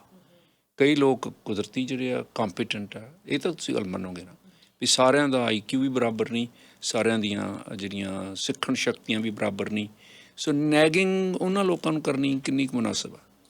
ਦੇਖੋ ਮਿਸਟਰ ਨੈਗਿੰਗ ਦੇ ਪਿੱਛੇ ਨਾ ਤੁਹਾਨੂੰ ਨੈਗਿੰਗ ਦੇ ਥੱਲੇ ਵੇਖਣਾ ਪੈਣਾ ਵੀ ਆਪਾਂ ਇੱਕ ਐਗਜ਼ਾਮਪਲ ਰਿਸ਼ਤੇ ਦੀ ਲੈ ਲੈਂਦੇ ਹਾਂ ਕਿ ਇੱਕ ਰਿਸ਼ਤੇ 'ਚ ਆਦਮੀ ਤੇ ਔਰਤ ਤੇ ਆਦਮੀ ਕਹਿ ਰਹੀ ਆ ਕਿ ਤੁਸੀਂ ਕਦੇ ਮੈਨੂੰ ਸਪੋਰਟ ਨਹੀਂ ਕਰਦੇ। ਇੱਕ ਔਰਤ ਕਹਿ ਰਹੀ ਆ ਆਦਮੀ ਨੂੰ, ਤੁਸੀਂ ਕਦੇ ਨਹੀਂ ਮੇਰੇ ਕਹੇ ਤੇ ਕੋਈ ਕੰਮ ਕੀਤਾ, ਹਮੇਸ਼ਾ ਘਰ ਦੇ ਸਾਰੇ ਕੰਮ ਮੈਂ ਹੀ ਕਰਨੇ ਆ, ਕੋਈ ਨਹੀਂ ਇੱਥੇ ਮੇਰੀ ਮਦਦ ਕਰ ਰਹੇ। ਤੁਸੀਂ ਜੇ ਅਸੀਂ ਉਹਦੇ ਥੱਲੇ ਜਾ ਕੇ ਦੇਖੀਏ ਤਾਂ ਇਹ ਔਰਤ ਇਹ ਮਹਿਸੂਸ ਕਰ ਰਹੀ ਆ ਵੀ ਮੇਰੀ ਕਦਰ ਨਹੀਂ ਹੋ ਰਹੀ, ਮੈਂ ਫਲੋਰ ਮੈਟ ਬਣ ਗਈ ਹਾਂ, ਮੇਰੀ ਕਦਰ ਨਹੀਂ ਹੋ ਰਹੀ, ਮੈਨੂੰ ਕੋਈ ਇੱਜ਼ਤ ਮਾਣ ਨਹੀਂ ਮਿਲ ਰਿਹਾ ਇਸ ਰਿਸ਼ਤੇ 'ਚ, ਮੇਰੀ ਕਦਰ ਨਹੀਂ ਹੋ ਰਹੀ, ਮੇਰੇ ਤੇ ਵਿਸ਼ਵਾਸ ਨਹੀਂ ਕੀਤਾ ਜਾ ਰਿਹਾ, ਮੈਂ ਇਸ ਘਰ ਦੇ ਵਿੱਚ ਐਜ਼ ਅ ਇਨਸਾਨ ਨਾ ਦੇ ਬਰਾਬਰ ਹਾਂ। ਦੁੱਖ ਪ੍ਰਗਟ ਕਰ ਰਹੀ ਹੋ ਆਪਣਾ। ਪਰ ਉਹ ਕਹਿ ਕਿਸ ਤਰੀਕੇ ਨਾਲ ਰਹੀ ਆ ਕਿ ਆ ਨਹੀਂ ਕੀਤਾ, ਉਹ ਨਹੀਂ ਕੀਤਾ, ਆ ਨਹੀਂ ਕੀਤਾ, ਆ ਨਹੀਂ ਕੀਤਾ, ਉਹ ਨਹੀਂ, ਪਰ ਅੰਦਰੋਂ ਜਿਹੜਾ ਉਹਦਾ ਦਿਲ ਆ ਉਹ ਇਹ ਮਹਿਸੂਸ ਕਰ ਰਿਹਾ। ਪਰ ਅਕਸਰ ਜਦੋਂ ਅਸੀਂ ਨੈਗਿੰਗ ਕਰਦੇ ਨਾ ਮਿਸਟਰ ਤਿੰਨ, ਸਾਡੇ ਲਈ ਇਹ ਕਹਿਣਾ ਬਹੁਤ ਸੌਖਾ ਹੁੰਦਾ ਵਾ ਵੀ ਜਿਵੇਂ ਆਪਾਂ ਪਹਿਲਾਂ ਵੀ ਕਈ ਸੈਸ਼ਨਾਂ 'ਚ ਗੱਲ ਕੀਤੀ, ਸਾਡੇ ਲਈ ਇਹ ਕਹਿਣਾ ਸੌਖਾ ਹੁੰਦਾ ਤੁਸੀਂ ਆਹ ਨਹੀਂ ਕੀਤਾ, ਤੁਸੀਂ ਉਹ ਨਹੀਂ ਕੀਤਾ, ਤੁਸੀਂ ਉਹ ਨਹੀਂ ਕੀਤਾ, ਤੁਸੀਂ ਉਹ ਨਹੀਂ ਕੀਤਾ, ਤੁਸੀਂ ਆਹ ਨਹੀਂ ਕੀਤਾ। ਇਹੀ ਕਹਿੰਦੇ ਆ ਨਾ ਜਦੋਂ ਸਾਨੂੰ ਰਿਸ਼ਤਿਆਂ 'ਚ ਸਾਨੂੰ ਲੱਗਦਾ ਕਿ ਉਹ ਕੇਪੇਬਲ ਨਹੀਂ ਹੈਗੇ ਅਸੀਂ, ਇਹੀ ਗੱਲਾਂ ਕਹਿੰਦੇ ਆ। ਪਰ ਸਾਡੇ ਲਈ ਇਹ ਕਹਿਣਾ ਔਖਾ ਵਾ ਕਿ ਮੈਨੂੰ ਪਿਆਰ ਚਾਹੀਦਾ ਇਸ ਰਿਸ਼ਤੇ 'ਚ, ਮੈਨੂੰ ਵਿਸ਼ਵਾਸ ਚਾਹੀਦਾ ਇਸ ਰਿਸ਼ਤੇ 'ਚ, ਮੈਂ ਇਸ ਰਿਸ਼ਤੇ 'ਚ ਨਾ ਦੇ ਬਰਾਬਰ ਮਹਿਸੂਸ ਕਰਦੀ ਪਈ ਹਾਂ, ਮੈਂ ਇਸ ਰਿਸ਼ਤੇ ਦੇ ਵਿੱਚ ਇਹ ਮਹਿਸੂਸ ਕਰਦੀ ਪਈ ਮੇਰੇ ਕੋਈ ਵਜੂਦ ਨਹੀਂ ਹੈਗਾ, ਮੈਂ ਇਸ ਰਿਸ਼ਤੇ 'ਚ ਮਹਿਸੂਸ ਕਰਦੀ ਪਈ ਹਾਂ ਵੀ ਕੋਈ ਮੇਰੀ ਮਦਦ ਨਹੀਂ ਕਰ ਰਿਹਾ ਤੇ ਮੇਰੇ ਪਿੱਛੇ ਕੋਈ ਮੇਰਾ ਸਹਾਰਾ ਨਹੀਂ ਹੈਗਾ। ਸਮਝੋ, ਇਹ ਕਹਿਣਾ ਅਸੀਂ ਅਕਸਰ ਇਹ ਚੀਜ਼ ਨਹੀਂ ਕਹਿੰਦੇ। ਅਸੀਂ ਨੈਗਿੰਗ ਕਰਨਾ ਜ਼ਿਆਦਾ ਸਾਨੂੰ ਹੈਬਿਚੁਅਲੀ ਜ਼ਿਆਦਾ ਸਾਨੂੰ ਹੈਬਿਟ ਬਣੀ ਵੀ ਆ, ਉਹ ਸਾਨੂੰ ਜ਼ਿਆਦਾ ਕਰਨਾ ਸੌਖਾ ਵਾ, ਪਰ ਇਹ ਸਾਨੂੰ ਕਹਿਣਾ ਔਖਾ। ਇਹ ਕਿਉਂ ਕਹਿਣਾ? ਕਿਉਂਕਿ ਇਹ ਸਾਡਾ ਦਿਲ ਆ ਤੇ ਦਿਲ ਦਾ ਸਾਨੂੰ ਟੁੱਟਣ ਦਾ ਵੀ ਡਰ ਆ। ਹੁਣ ਜੇ ਮੈਂ ਇੰਨੀਆਂ ਗੱਲਾਂ ਕਹਿ ਤੀਆਂ ਤੇ ਹੋ ਸਕਦਾ ਅਗਲਾ ਕਵੇ ਕਿ ਵਾਕਈ ਮੈਨੂੰ ਤੇਰੀ ਕੇਅਰ ਨਹੀਂ, ਤੇ ਉਦੋਂ ਵੀ ਵੱਡੀ ਪੀੜ ਆ। ਸੋ ਜਦੋਂ ਅਸੀਂ ਆਪਦਾ ਦਿਲ ਖੋਲ੍ਹਦੇ ਹਾਂ ਨਾ, ਇਹ ਬੜੀ ਇੱਕ ਵਨਰੇਬਲ ਚੀਜ਼ ਆ, ਇਹ ਬੜੀ ਪੋਲੀ ਜਿਹੀ ਚੀਜ਼ ਆ। ਇਹਦਾ ਮਤਲਬ ਵੀ ਸਾਡਾ ਦਿਲ ਟੁੱਟ ਵੀ ਸਕਦਾ ਜਦੋਂ ਅਸੀਂ ਦਿਲ ਖੋਲ੍ਹ ਕੇ ਕਿਸੇ ਕੋਲ ਰੱਖਤਾ। ਜਿਵੇਂ ਆਪਾਂ ਕਈ ਵਾਰ ਪੰਜਾਬੀ 'ਚ ਕਹਿ ਦਿੰਦੇ ਨਾ, ਜਦੋਂ ਅਸੀਂ ਦਿਲ ਦੀਆਂ ਗੱਲਾਂ ਮੂਹਰੇ ਰੱਖਤੀਆਂ ਤੇ ਹੋ ਸਕਦਾ ਵੀ ਅਗਲਾ ਸਾਨੂੰ ਕੁਛ ਵੀ ਕਹਿ ਦੇਵੇ ਤੇ ਸਾਡਾ ਦਿਲ ਹੋਰ ਵੀ ਜ਼ਿਆਦਾ ਟੁੱਟ ਜਾਵੇ। ਪਰ ਜੇ ਅਸੀਂ ਇੱਕ ਕੋਨੇ 'ਚ ਸਾਂਭਿਆ ਵਿਆ ਵਾ ਤੇ ਸਾਨੂੰ ਟੈਨਸ਼ਨ ਲੈਣ ਦੀ ਲੋੜ ਨਹੀਂ, ਕਿਉਂਕਿ ਅਗਲਾ ਸ਼ਾਇਦ ਤੋੜ ਨਹੀਂ ਸਕਦਾ, ਪਰ ਅਗਲਾ ਮੇ ਬੀ ਹਰ ਐਕਸ਼ਨ ਨਾਲ ਸਾਡਾ ਦਿਲ ਤੋੜ ਰਿਹਾ ਅੰਦਰ ਤੇ ਉਹਨੂੰ ਪਤਾ ਵੀ ਨਹੀਂ ਲੱਗ ਰਿਹਾ ਸ਼ਾਇਦ, ਰਾਈਟ। ਸੋ ਮਿਸਟਰ ਤਿੰਨ, ਜਦੋਂ ਅਸੀਂ ਇਹ ਚੀਜ਼ ਕਹਿੰਦੇ ਨਾ ਕਿ ਤੂੰ ਆ ਨਹੀਂ ਕੀਤਾ, ਤੂੰ ਆ ਨਹੀਂ ਕੀਤਾ, ਤੂੰ ਆ ਨਹੀਂ ਕੀਤਾ, ਇਹ ਜਿਹੜਾ ਕਮਿਊਨੀਕੇਸ਼ਨ ਸਟਾਈਲ ਆ, ਅਟੈਕਿੰਗ ਸਟਾਈਲ ਆ। ਅੱਛਾ, ਇਹਨੂੰ ਅਟੈਕ ਕਹਿੰਦੇ ਆ। ਐਂਡ ਜੇ ਤੁਹਾਡੇ ਤੇ ਕੋਈ ਹੁਣ ਅਟੈਕ ਕਰੋ ਤੇ ਤੁਸੀਂ ਕੀ ਕਰੋਗੇ? ਮੂਹਰੋਂ ਰਿਐਕਟ ਹੀ ਹੁੰਦਾ ਜੀ ਮੋਸਟ। ਤੁਸੀਂ ਵੀ ਅਟੈਕ ਹੀ ਕਰੋਗੇ ਨਾ। ਆਈ ਮੀਨ ਇਹ ਹੁਣ ਇੱਕ ਮਾਨਸਿਕ ਅਟੈਕ ਆ। ਜੇ ਹੁਣ ਸਰੀਰਕ ਤੌਰ ਤੇ ਫਿਜ਼ੀਕਲ ਤੌਰ ਤੇ ਕੋਈ ਸੋਟੀ ਤੁਹਾਡੇ ਮਗਰ ਲੈ ਕੇ ਆਵੇ, ਤੁਸੀਂ ਆਪਦੇ ਬਚਾਅ ਲਈ ਜਾਂ ਭੱਜੋਗੇ ਜਾਂ ਤੁਸੀਂ ਵੀ ਸੋਟੀ ਚੱਕੋਗੇ, ਰਾਈਟ। ਇਹ ਸੋ ਇੱਕ ਮਾਨਸਿਕ ਅਟੈਕ ਆ। ਜਦੋਂ ਅਸੀਂ ਇਹ ਕਹਿ ਦਿੰਦੇ ਤੂੰ ਆ ਨਹੀਂ ਕੀਤਾ, ਤੂੰ ਆ ਨਹੀਂ ਕੀਤਾ, ਆ ਨਹੀਂ ਕੀਤਾ, ਅਗਲੇ ਦਾ ਵੀ ਆਪਦਾ ਇੱਕ ਮੈਂਟਲ ਅਟੈਕ ਸਟਾਰਟ ਹੋ ਜਾਂਦਾ, ਸਮਝੋ। ਸੋ ਫਿਰ ਅਸੀਂ ਅਟੈਕ 'ਚ ਪੈ ਜਾਂਦੇ ਹਾਂ ਤੇ ਫਿਰ ਸਾਡੇ ਤੋਂ ਇਹ ਰਿਜ਼ੋਲਵ ਨਹੀਂ ਹੁੰਦਾ ਸਿਚੁਏਸ਼ਨ, ਸਮਝੋ। ਸੋ ਇਹ ਬੜਾ ਜ਼ਰੂਰੀ ਹੈ ਕਿ ਜਦੋਂ ਅਸੀਂ ਕਿਸੇ ਤੋਂ ਕੰਮ ਮੰਗਦੇ ਵੀ ਹਾਂ, ਪੁੱਛਦੇ ਵੀ ਹਾਂ, ਅਸੀਂ ਕਿਸ ਤਰੀਕੇ ਨਾਲ ਕਮਿਊਨੀਕੇਟ ਕਰਦੇ ਹਾਂ। ਨੈਗਿੰਗ ਕਰਕੇ ਨਹੀਂ ਚੱਲਦਾ। ਨੈਗਿੰਗ ਕਰਕੇ ਅਸੀਂ ਅਟੈਕ ਆ। ਜਦੋਂ ਤੁਸੀਂ ਕਹੋਗੇ ਤੁਸੀਂ ਆਹ ਨਹੀਂ ਕੀਤਾ, ਤੁਸੀਂ ਆਹ ਨਹੀਂ ਲਾਂਡਰੀ ਕੀਤੀ, ਤੁਸੀਂ ਨਹੀਂ ਕਦੇ ਕੀਤਾ, ਤੁਸੀਂ ਕਦੇ ਹੀ ਨਹੀਂ ਇਹ ਕੰਮ ਕੀਤਾ, ਅਫਕੋਰਸ ਇਹ ਅਟੈਕ ਆ। ਤੇ ਅਗਲਾ ਅਟੈਕ ਮਹਿਸੂਸ ਕਰੂ। ਜਦੋਂ ਕੋਈ ਅਟੈਕ ਮਹਿਸੂਸ ਕਰੂ, ਆਪਦੇ ਹਥਿਆਰ ਚੱਕੂਗਾ, ਫਿਰ ਉਹ ਆਪਦੇ ਹਥਿਆਰਾਂ ਨਾਲ ਤੁਹਾਨੂੰ ਅਟੈਕ ਕਰੂਗਾ, ਫਿਰ ਉਹ ਹੋਈ ਜਾਣੀ ਅਟੈਕਬਾਜੀ। ਪਰ ਜੇ ਉਸ ਅਟੈਕ ਤੋਂ ਇਹ ਮੈਂ ਟੈਕਨੀਕ ਦਿੰਨੀ ਪਈ ਹਾਂ ਆਪਣੇ ਲਿਸਨਰਸ ਨੂੰ, ਟੈਕਨੀਕ ਵਰਤ ਕੇ ਦੇਖਿਓ, ਤੁਹਾਡੀ ਲਾਈਫ ਲਈ ਕਿੰਨਾ ਕਾਮਯਾਬ ਹੋਊਗਾ। ਕਿ ਇਹ ਕਹਿਣ ਦੀ ਬਜਾਏ ਕਿ ਤੁਸੀਂ ਭਾਂਡੇ ਨਹੀਂ ਧੋਤੇ, ਜਾਂ ਤੁਸੀਂ ਲਾਂਡਰੀ ਨਹੀਂ ਕੀਤੀ, ਜਾਂ ਤੁਸੀਂ ਬੱਚਿਆਂ ਦੀ ਹੈਲਪ ਨਹੀਂ ਕਰ ਰਹੇ, ਇਹ ਕਹੋ ਕਿ ਮੈਂ ਥੱਕੀ ਹੋਈ ਮਹਿਸੂਸ ਕਰਦੀ ਪਈ ਹਾਂ, ਮੈਂ ਥੱਕ ਗਈ ਹਾਂ, ਮੈਨੂੰ ਲੱਗਦਾ ਤੁਸੀਂ ਪਰਵਾਹ ਨਹੀਂ ਕਰਦੇ ਮੇਰੀ ਓਕੇ ਮੇ ਬੀ ਤੁਸੀਂ ਵੀ ਕਹਿਣ ਦੀ ਲੋੜ ਨਹੀਂ ਕਿ ਮੈਨੂੰ ਇਹ ਮਹਿਸੂਸ ਹੋ ਰਿਹਾ ਕਿ ਮੇਰੀ ਪਰਵਾਹ ਨਹੀਂ ਹੈ ਇੱਥੇ, ਮੇਰੇ ਇੱਜ਼ਤ ਮਾਣ ਨਹੀਂ ਹੋ ਰਿਹਾ, ਮੇਰੀ ਆਪ ਦੀ ਟੇਕ ਕੇਅਰ ਨਹੀਂ ਹੋ ਰਹੀ ਇੱਥੇ। ਤੁਸੀਂ ਦੇਖੋ ਕਿ ਜੋ ਤੁਸੀਂ ਇਹ ਚੀਜ਼ਾਂ ਕਹੋਗੇ, ਚਾਂਸਸ ਘੱਟ ਕੇ ਬਹੁਤ ਜ਼ੀਰੋ ਕਿ ਅਗਲਾ ਤੁਹਾਨੂੰ ਅਟੈਕ ਕਰੂ, ਕਿਉਂਕਿ ਹੁਣ ਅਗਲਾ ਤਰਸਯੋਗ ਸਿਚੁਏਸ਼ਨ 'ਚ ਆ ਗਿਆ ਤੁਹਾਡੀ 'ਤੇ। ਕਿਉਂਕਿ ਹੁਣ ਤੁਸੀਂ ਦੂਜੇ 'ਤੇ ਤਾਂ ਅਟੈਕ ਨਹੀਂ ਕੀਤਾ, ਤੁਸੀਂ ਇਹ ਦੱਸਿਆ ਕਿ ਮੈਂ ਅੰਦਰੋਂ ਮੇਰਾ ਕੀ ਮਹਿਸੂਸ ਚੱਲ ਰਿਹਾ। ਇਹ ਨੈਗਿੰਗ ਦੇ ਥੱਲੇ ਚੱਲ ਹੀ ਰਿਹਾ ਹੁੰਦਾ। ਜਦੋਂ ਤੁਸੀਂ ਕਿਸੇ ਨੂੰ ਨੈਗ ਕਰਦੇ ਆ, ਕਿਸੇ ਨੂੰ ਕਹਿੰਦੇ ਆ ਕਿ ਆਹ ਨਹੀਂ ਕਰ, ਉਹ ਨਹੀਂ ਕਰ, ਥੱਲੇ ਇੱਕ ਬਹੁਤ ਭੁੱਖਾ ਹੋਇਆ ਇਨਸਾਨ ਆ ਜਿਹਨੂੰ ਭੁੱਖ ਲੱਗੀ ਵੀ ਆ। ਨਹੀਂ, ਉਹ ਤਾਂ ਤੁਹਾਡੀ ਗੱਲ ਠੀਕ ਆ, ਪਰ ਜੇ ਪਿਟੀ ਦੇ ਤੌਰ 'ਤੇ ਇਸ ਨੂੰ ਤੁਸੀਂ ਵਰਤਦੇ ਹੋ ਕਿ ਉਹ ਹਮਦਰਦੀ ਹੋ ਜਾਏਗੀ ਇਹ ਗੱਲ ਸੁਣ ਕੇ, ਆਮ ਨਾਟ ਲੁਕਿੰਗ ਫॉर ਪਿਟੀ। ਜੇ ਮੈਂ ਔਰਤ ਵੀ ਹੋਵਾਂ, ਮੈਂ ਪਿਟੀ ਤਰਸ ਦੀ ਪਾਤਰ ਨਹੀਂ ਬਣਨਾ ਚਾਹੁੰਦੀ ਮੈਂ। ਇਹ ਤਾਂ ਫਿਰ ਹੋਰ ਕੰਪਲੀਕੇਟ ਹੋ ਜਾਏਗਾ ਕਿ ਮੈਂ ਹਰ ਵਾਰੀ ਜਦੋਂ ਅਟੈਂਸ਼ਨ ਖਿੱਚਣੀ ਆ, ਮੈਨੂੰ ਉਹਦੇ ਤਰਸ ਦੀ ਪਾਤਰ ਬਣਨਾ ਪੈਣਾ। ਦੇਖੋ ਮਿਸਟਰ ਥਿੰਨ, ਜਿਵੇਂ ਮੈਂ ਪਹਿਲਾਂ ਵੀ ਕਿਹਾ ਕਿ ਜਦੋਂ ਆਪਾਂ ਦਿਲ ਦੀ ਅੰਦਰੋਂ ਚੀਜ਼ ਦੱਸਾਂਗੇ ਨਾ, ਇਹ ਬਹੁਤ ਲੋਕਾਂ ਨੂੰ ਡਰਾਉਂਦੀ ਆ। ਜਿਵੇਂ ਤੁਸੀਂ ਕਿਹਾ, ਇਹ ਬਹੁਤ ਲੋਕਾਂ ਦਾ ਰਿਐਕਸ਼ਨ ਆ। ਮੈਂ ਅਕਸਰ ਜਦੋਂ ਕਾਉਂਸਲਿੰਗ ਦੇ ਵਿੱਚ ਕਰਦੀ ਅਤੇ ਮੈਂ ਟੈਕਨੀਕ ਸਿਖਾਉਣੀ ਆ, ਅਤੇ ਉਹ ਕਹਿੰਦੇ ਨਹੀਂ, ਸਾਨੂੰ ਇਹ ਕਰਨੀ ਸੌਖੀ ਆ ਨੈਗਿੰਗ, ਸਾਨੂੰ ਅਟੈਕ ਕਰਨਾ ਮਚ ਈਜ਼ੀਅਰ ਆ, ਦਿਲ ਵਾਲੀ ਗੱਲ ਸਾਥੋਂ ਨਹੀਂ ਨਿਕਲਣੀ, ਇਹ ਬਹੁਤ ਔਖੀ ਆ। ਐਂਡ ਯੂਰ ਰਾਈਟ, ਇਹ ਬਹੁਤ ਜ਼ਿਆਦਾ ਔਖੀ ਆ, ਕਿਉਂਕਿ ਸਾਨੂੰ ਸਿਖਾਇਆ ਵਿਆ ਵੀ ਜੇ ਅਸੀਂ ਆਪਦੇ ਦਿਲ ਨੂੰ ਮੂਹਰੇ ਰੱਖਾਂਗੇ ਤਾਂ ਅਸੀਂ ਤਰਸ ਦੇ ਪਾਤਰ ਬਣ ਜਾਂਗੇ, ਅਤੇ ਤਰਸ ਦੇ ਪਾਤਰ ਵਾਲਾ ਇਨਸਾਨ ਕਮਜ਼ੋਰ ਹੁੰਦਾ। ਇਹ ਸਿੱਖਿਆ ਵਿਆ ਸੀ। ਜੇ ਕੋਈ ਸਾਡੇ 'ਤੇ ਤਰਸ ਜਾਂ ਹਮਦਰਦੀ ਕਰਦਾ, ਇਹਦਾ ਮਤਲਬ ਉਹ ਸਾਨੂੰ ਕਮਜ਼ੋਰ ਸਮਝਦਾ। ਅੱਛਾ, ਇਹ ਸਿੱਖ ਆ ਸਾਡੀ। ਪਰ ਜਦੋਂ ਅਸੀਂ ਆਪਦੇ ਦਿਲ ਦੀਆਂ ਚੀਜ਼ਾਂ ਮੂਹਰੇ ਕਿਸੇ ਦੇ ਰੱਖਦੇ ਹਾਂ, ਇਹ ਸਾਨੂੰ ਤਾਕਤਵਰ ਬਣਾਉਂਦਾ। ਇਹਦਾ ਮਤਲਬ ਅਸੀਂ ਜੜ੍ਹ ਤੋਂ ਜਿਹੜੀ ਚੀਜ਼ ਆ ਰਹੀ ਆ, ਉਹਨੂੰ ਮੂਹਰੇ ਰੱਖਿਆ ਵਿਆ, ਅਤੇ ਅਸੀਂ ਡਰਦੇ ਨਹੀਂ ਗੇ ਆਪਦੇ ਆਪ ਨੂੰ ਜ਼ਾਹਿਰ ਕਰਨ ਤੋਂ। ਅਸੀਂ ਡਰਦੇ ਨਹੀਂ ਇਹ ਚੀਜ਼ ਨੂੰ ਦੱਸਣ ਤੋਂ ਵੀ ਹਾਂ, ਇਸ ਰਿਸ਼ਤੇ ਦੇ ਵਿੱਚ ਮੈਨੂੰ ਘਾਟ ਮਹਿਸੂਸ ਹੋ ਰਹੀ ਆ, ਹਾਂ ਇਸ ਰਿਸ਼ਤੇ ਦੇ ਵਿੱਚ ਮੈਨੂੰ ਪਿਆਰ ਨਹੀਂ ਮਹਿਸੂਸ ਹੋ ਰਿਹਾ, ਹਾਂ ਇਸ ਰਿਸ਼ਤੇ ਦੇ ਵਿੱਚ ਮੈਨੂੰ ਵਿਸ਼ਵਾਸ ਨਹੀਂ ਕੀਤਾ ਜਾ ਰਿਹਾ। ਮੈਂ ਡਰਦੀ ਨਹੀਂ ਇਹ ਚੀਜ਼ਾਂ ਨੂੰ ਰਿਸ਼ਤੇ ਦੇ ਵਿੱਚ ਰੱਖਣ ਤੋਂ। ਕਿਉਂ? ਕਿਉਂਕਿ ਮੈਨੂੰ ਲੱਗਦਾ ਕਿ ਇਹ ਚੀਜ਼ਾਂ ਮੈਂ ਡਿਜ਼ਰਵ ਕਰਦੀ ਹਾਂ। ਅੱਛਾ, ਅਤੇ ਮੈਨੂੰ ਮਿਲਣੀਆਂ ਚਾਹੀਦੀਆਂ ਰਿਸ਼ਤੇ 'ਚ। ਸਮਝੋ। ਪਰ ਜੇ ਮੈਨੂੰ ਤਰਸ ਦੀ ਯੋਗ ਦੇ ਵਿੱਚ ਮੈਂ ਦੱਸਾਂ ਵੀ ਇਹ ਰੱਖਣ ਨਾਲ ਮੈਂ ਕਮਜ਼ੋਰ ਔਰਤ ਬਣ ਜੂੰਗੀ, ਜਾਂ ਮੈਂ ਕਮਜ਼ੋਰ ਮਰਦ ਬਣ ਜੂੰਗਾ, ਜਾਂ ਮੇਰੀ ਸੈਲਫ ਅਸਟੀਮ ਜਿਹੜੀ ਹੈ ਨੀਵੀਂ ਹੋ ਜਾਏਗੀ, ਅਤੇ ਫਿਰ ਅਸੀਂ ਇਹ ਚੀਜ਼ਾਂ ਨਹੀਂ ਰੱਖਣਾ ਚਾਹਾਂਗੇ। ਪਰ ਕਲਚਰਲੀ ਸਿਖਾਇਆ ਸਾਨੂੰ ਇਹ ਗਿਆ ਵੀ ਜਿੰਨਾ ਤੁਸੀਂ ਦਿਲ ਬਾਹਰ ਰੱਖੋਗੇ, ਤੁਸੀਂ ਕਮਜ਼ੋਰ ਹੋ। ਸਮਝੋ। ਕਿਸੇ ਨੂੰ ਤੁਸੀਂ ਆਈ ਲਵ ਯੂ ਕਹਿਣਾ ਔਖਾ ਵਾ, ਕਿਉਂਕਿ ਹੋ ਸਕਦਾ ਅਗਲਾ ਤੁਹਾਨੂੰ ਕਹੇ ਕਿ ਤੁਸੀਂ ਤਾਂ ਆਈ ਲਵ ਯੂ ਕਹਿਤਾ, ਪਰ ਆਈ ਡੋਂਟ ਲਵ ਯੂ। ਸਮਝੋ। ਇਹ ਬੜੀ ਹਿੰਮਤ ਵਾਲੀ ਚੀਜ਼ ਹੈ ਕਿਸੇ ਨੂੰ ਕਹਿਣਾ। ਜਦੋਂ ਰਿਸ਼ਤੇ ਵੀ ਨਵੇਂ ਬਣਦੇ ਆ, ਜਾਂ ਤੁਸੀਂ ਕਿਸੇ ਨੂੰ ਪ੍ਰਪੋਜ਼ ਵੀ ਕਰਦੇ ਹੋ, ਆਮ ਤੁਸੀਂ ਦੇਖੋ ਵੀ ਜਦੋਂ ਲੋਕੀ ਇਹ ਚੀਜ਼ਾਂ ਦਿਲ ਦੀਆਂ ਕਹਿੰਦੇ, ਉਹ ਡਰਦੇ, ਨਰਵਸ ਫੀਲ ਕਰਦੇ ਹੁੰਦੇ ਆ। ਇਹ 'ਚ ਕੋਈ ਦੋ ਰਾਏ ਨਹੀਂ ਹੈਗੀ ਕਿ ਉਹ ਨਰਵਸ ਫੀਲ ਕਰਦੇ ਹੁੰਦੇ। ਆਈ ਹੇਟ ਯੂ ਕਹਿਣਾ ਸ਼ਾਇਦ ਇੰਨੀ ਨਰਵਸਨੈਸ ਨਾ ਆਵੇ ਜਿੰਨੀ ਆਈ ਲਵ ਯੂ ਇੱਕ ਨਵੇਂ ਬੰਦੇ ਨੂੰ, ਇੱਕ ਨਵੇਂ ਰਿਸ਼ਤੇ 'ਚ ਜਾਣ ਤੋਂ ਪਹਿਲਾਂ ਤੁਸੀਂ ਮਹਿਸੂਸ ਕਰਦੇ ਹੋ। ਸੋ ਇਹਦਾ ਮਤਲਬ ਹੈ ਦਿਲ ਸਾਨੂੰ ਬਾਹਰ ਕੱਢ ਕੇ ਰੱਖਣਾ। ਜੋ ਸੱਚੀ ਸਾਡਾ ਦਿਲ ਮਹਿਸੂਸ ਕਰਦਾ, ਉਹ ਸਾਨੂੰ ਬਹੁਤ ਜ਼ਿਆਦਾ ਔਖਾ ਵਾ ਸਾਨੂੰ। ਸਮਝੋ। ਪਰ ਜਿੰਨਾ ਚਿਰ ਅਸੀਂ ਉਹ ਬਾਹਰ ਨਹੀਂ ਰੱਖਾਂਗੇ ਮਾਨਸਿਕ ਸਥਿਤੀ, ਓਨਾ ਚਿਰ ਸਾਨੂੰ ਮੂਹਰੋਂ ਉਹ ਜਿਹਾ ਰਿਸਪੌਂਸ ਨਹੀਂ ਮਿਲ ਸਕਦਾ। ਓਨਾ ਚਿਰ ਅਸੀਂ ਵੀ ਅਗਲੇ ਦੇ ਦਿਲ ਦੀ ਚੀਜ਼ ਨਹੀਂ ਸਮਝ ਸਕਦੇ ਜੀ। ਸੋ ਇਹ ਬਹੁਤ ਜ਼ਰੂਰੀ ਹੈ ਕਿ ਅਸੀਂ ਇਹ ਐਂਡ ਨੈਕਸਟ ਇਹ ਕਹਿਣ ਦੀ ਬਜਾਏ ਕਿ ਕਿ ਆਹ ਨਹੀਂ ਕੀਤਾ, ਉਹ ਨਹੀਂ ਕੀਤਾ, ਇਹ ਕਹੋ ਕਿ ਕੀ ਚਾਹੁੰਦੇ ਹੋ ਤੁਸੀਂ। ਫੋਰ ਐਗਜ਼ਾਮਪਲ ਤੁਸੀਂ ਇੱਕ ਐਗਜ਼ਾਮਪਲ ਆ ਵੀ ਤੁਸੀਂ ਕਦੇ ਨਹੀਂ ਡਿਸ਼ਿਸ ਕਰਦੇ, ਤੁਸੀਂ ਕਦੇ ਨਹੀਂ ਲਾਂਡਰੀ ਕਰਦੇ। ਉਹਦੀ ਬਜਾਏ ਕਹੋ ਜਦੋਂ ਮੈਂ ਕੰਮ ਤੋਂ ਥੱਕੀ ਘਰੇ ਆਉਣੀ ਆ ਨਾ, ਅਤੇ ਮੈਂ ਲਾਈਕ ਕਰਦੀ ਹਾਂ ਵੀ ਕਿਸੇ ਨੇ ਲਾਂਡਰੀ ਕੀਤੀ ਹੋਵੇ, ਮੈਨੂੰ ਚੰਗਾ ਲੱਗੂਗਾ, ਮੈਨੂੰ ਮਹਿਸੂਸ ਚੰਗਾ ਹੋਊਗਾ ਵੀ ਜਦੋਂ ਮੈਂ ਕੰਮ ਤੋਂ ਹੋਵੇ, ਲਾਂਡਰੀ ਕੀਤੀ ਹੋਵੇ। ਮੈਨੂੰ ਉਹ ਤੁਸੀਂ ਵੀ ਦੇਖਣਾ ਵੀ ਕਿੰਨਾ ਕੁ ਤੁਸੀਂ ਮੰਗ ਸਕਦੇ ਹੋ। ਥੋੜ੍ਹਾ ਦੂਸਰੇ ਸਿਸਟਮ 'ਤੇ ਵੀ ਨਹੀਂ ਪ੍ਰੈਸ਼ਰ ਪਾਉਣਾ, ਪਰ ਮੈਂ ਪਸੰਦ ਕਰੂੰਗੀ ਵੀ ਆ ਕੇ ਜੇ ਸਿੰਕ ਦੇ ਵਿੱਚ ਕੋਈ ਡਿਸ਼ਿਜ਼ ਨਾ ਹੋਣ, ਮੈਨੂੰ ਇਹ ਚੰਗਾ ਲੱਗੂਗਾ, ਮੇਰੀ ਰਿਲੀਜ਼ ਹੋਊਗੀ ਸਟਰੈਸ।